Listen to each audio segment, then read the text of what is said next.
poríferos.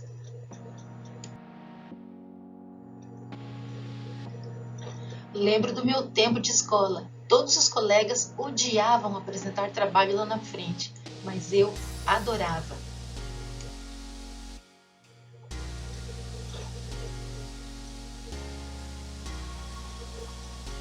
Certo dia, a professora Maria Lúcia de Ciências desafiou a turma dizendo que aquele que fosse lá na frente falar sobre os poríferos iria ficar livre da prova. Já teria nota máxima neste assunto. Mais do que depressa, levantei a mão e fui. Quem são os poríferos? A este filo pertencem as esponjas do mar. Principal característica, recebem o nome de poríferos porque apresentam numerosos poros no corpo, uma abertura superior chamada ósculo, vários poros ao redor do corpo e a cavidade interna chama-se átrio. Habitat: a maioria é marinha e poucas espécies de água doce. Forma de vida: vivem fixos ao substrato do fundo do mar.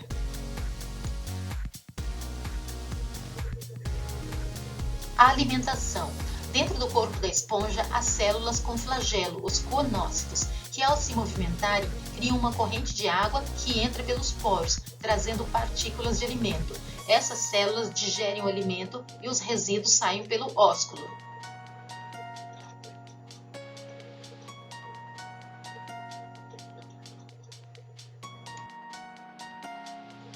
Reprodução: a reprodução assexuada ocorre por brotamento. Acompanha a animação. Uma esponja desenvolve o broto. Esse broto com o tempo se solta da esponja que deu origem e se fixa junto à colônia. Eles podem também se reproduzir através da reprodução sexuada. Até que eu me saí bem, mas claro que a professora complementou a minha explicação mostrando imagens como essas. A forma do corpo: apresenta numerosos poros no corpo, uma abertura superior chamada ósculo e a cavidade central chamada átrio. Nessa cavidade existem células chamadas coonócitos.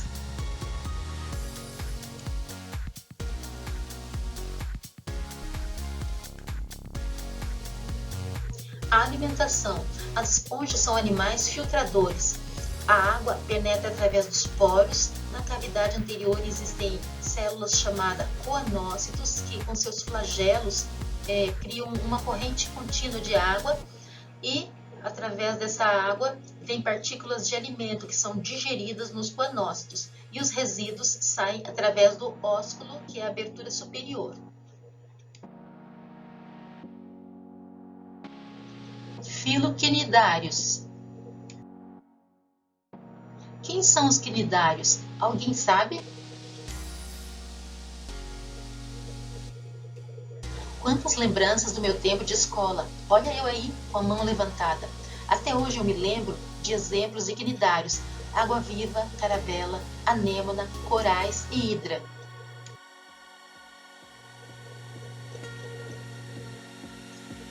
Quando a professora Helenice perguntou se eu sabia desenhar algum quinidário, qual era o formato deles, me lembrei que forma de medusa semelhante a um guarda-chuva, por exemplo, água-viva. Forma de pólipo, corpo cilíndrico, exemplo, anêmonas e corais.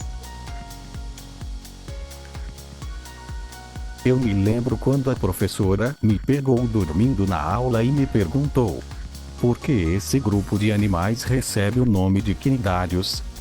Recebem o nome porque apresentam em seus tentáculos os quinidócitos, que são células urticantes para captura de alimento e defesa. O nematocisto injeta a substância tóxica. Por ironia, quando fui passar as férias na praia, tive uma queimadura na pele, semelhante a esta, causada por água-viva. Mas podemos tirar boas lições de vida, de qualquer situação. Tanto é que eu me tornei médico, por causa dessa queimadura de água-viva, que marcou o meu verão.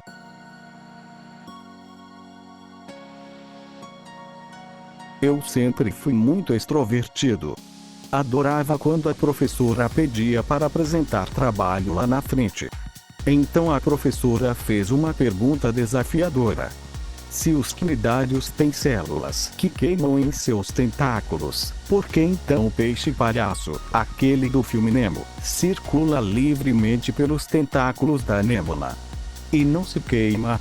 Eu adorava este filme, assisti várias vezes, então respondi. O peixe palhaço e a anêmona vivem uma relação ecológica, chamada mutualismo, na qual dois seres de espécies diferentes se beneficiam mutuamente. O peixe palhaço se abriga e se esconde de outros animais nos tentáculos da anêmona, e esta por sua vez se alimenta dos restos de alimentos do peixe. Esta espécie de peixe produz o muco sobre as escamas, que neutraliza a substância urticante que a anêmona produz. Eu me lembro quando a professora perguntou se existiam cnidários em água doce. Depressa levantei a mão e disse: a maioria é marinha, mas existem poucas espécies de água doce, como a hidra, por exemplo. Eu tinha visto isso em um documentário na TV.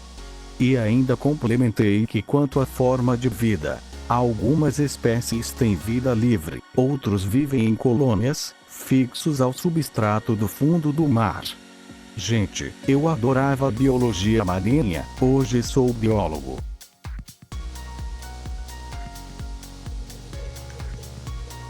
A minha lembrança foi quando a professora perguntou por que a cidade de Recife recebe este nome. Estava na ponta da língua, então respondi rapidamente antes que outro colega respondesse. É que no litoral daquela região encontram-se barreiras formadas por recifes de corais. Os recifes são montanhas submarinas formadas por esqueletos de corais, daí o nome da capital de Pernambuco, pois em sua costa submarina encontram-se numerosas barreiras de corais.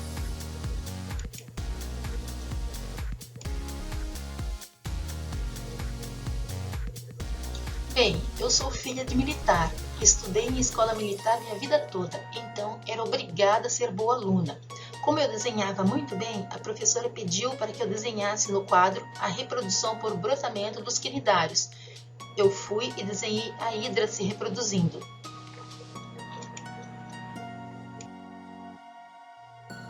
Reprodução assexuada por brotamento. Uma hidra começa a desenvolver um broto, o broto cresce e se solta da hidra mãe, entre aspas. Na reprodução sexuada, a hidra macho produz espermatozoides que fecunda a hidra fêmea. Ocorre a formação do broto, que cresce, se desenvolve e se separa da hidra mãe. Temos em detalhe uma foto de uma hidra com vários brotos.